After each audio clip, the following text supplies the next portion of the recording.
Caught on camera, a dramatic police chase on I-20. Tonight, new video showing the moment police caught 3 suspects. They're now facing charges, and police suspect one of them impersonated an officer. Atlanta News First, Madeline Montgomery, live at Atlanta Police Headquarters. Madeline, you spoke with the officer who chased down these folks.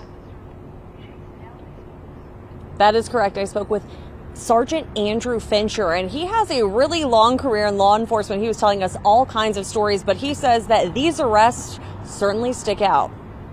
Put that car apart! And it's off to the races for Sergeant Andrew Fincher and the Auto Crimes Unit. This all started when a Nissan Altima was stolen from a Southwest Atlanta gas station.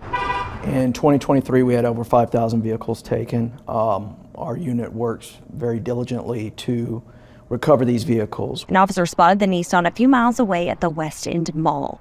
The man driving it wouldn't stop for police, so they stopped it for him with a device called the Terminator that deflates tires, which ends up working down the road on I-20. I think you just lost it. The driver of the car runs away, but police tell us security guards and neighbors in the West End neighborhood helped track him down eventually.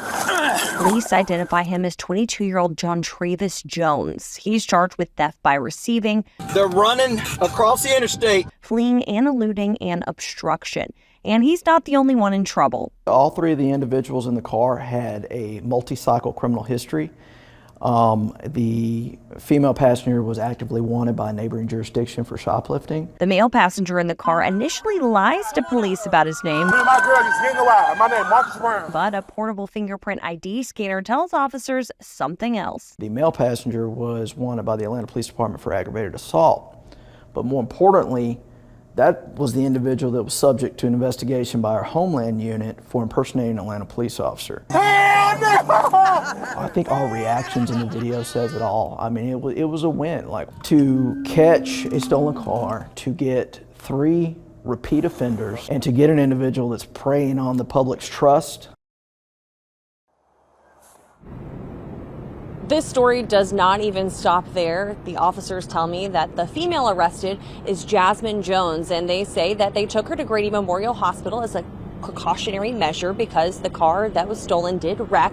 And they say she decided she didn't want to stay in police custody, and so they say she tried to escape through the ceiling tiles. Well, unlike the spy movies, those ceilings cannot hold a person, and she ended up falling through the ceiling. And so now she is also charged with felonies because she tried to escape the police, and she's charged with the damages to the hospital. Reporting live in Atlanta, Madeline Montgomery, Atlanta News First. Ooh, whole lot going on there, Madeline. Thank you.